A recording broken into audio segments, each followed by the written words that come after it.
Hello everyone, ఈరోజు ఈ వీడియోలో నెత్తల కర్రీ చేసి చూపిస్తా, చూసేయండి.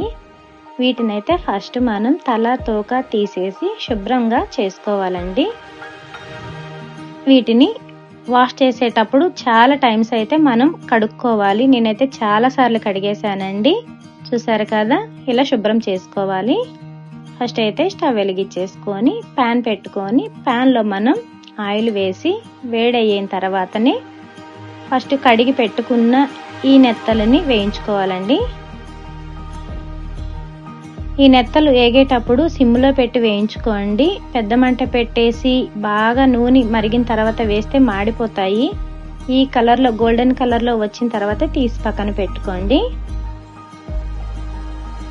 నేనైతే తీసి పక్కన పెట్టేసుకుంటున్నా. ఇందులోనే మనం సన్నగా తరిగి పెట్టుకున్న ఆనియన్స్, పచ్చిమిర్చి వేసి వేయించుకోవాలండి. గోల్డెన్ కలర్ వచ్చే వరకు వేయించుకోండి. గోల్డెన్ కలర్ వచ్చిన తర్వాతనే నేనైతే టమాటా అయితే యాడ్ చేస్తున్నానండి. చూసారు కదా, బాగా వేగిపోయాయి ఆనియన్స్. టమాటా వేసుకొని కలిపి ఇప్పుడైతే మనం మూత పెట్టుకోవాలి. మూత ఎందుకు పెట్టుకోవాలి అంటే మంచిగా మగ్గుతాయండి ఆ వేడికి, ఆవిరికి అనేది. మగ్గిపోయాయండి, మంచిగా మగ్గించాను. ఇప్పుడు సాల్ట్ తగినంత సాల్ట్ వేసుకోండి. నాకైతే నేను నా కర్రీకి సరిపడే సాల్ట్ అయితే యాడ్ చేసుకున్నాను. పసుపు మీరు తినగలిగే అంతే కారం అయితే యాడ్ చేసుకోండి. నేనైతే కొంచెమే వేసుకుంటున్నాను.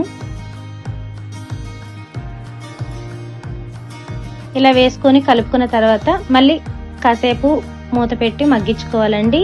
ఇలా దగ్గరికి అయిన తర్వాత వాటర్ అయితే యాడ్ చేసుకుంటున్నాను. ఫస్ట్ వేయించి ఉంచుకున్న ఈ నెత్తలని వేసేసి ఇలా దగ్గరికి అయ్యిన తర్వాత కొత్తిమీర, కరివేపాకు వేసుకొని దగ్గరికి అయ్యే వరకు ఉంచుకోవాలండి. ఈ కర్రీ అయితే రెడీ అయిపోయింది. చూసారు కదా, ఈ కర్రీ ఎంతమందికి ఇష్టమో కామెంట్స్లో చెప్పండి. యూస్ఫుల్ అనిపిస్తే లైక్ చేయండి, సబ్స్క్రైబ్ చేసుకోండి. Thank you.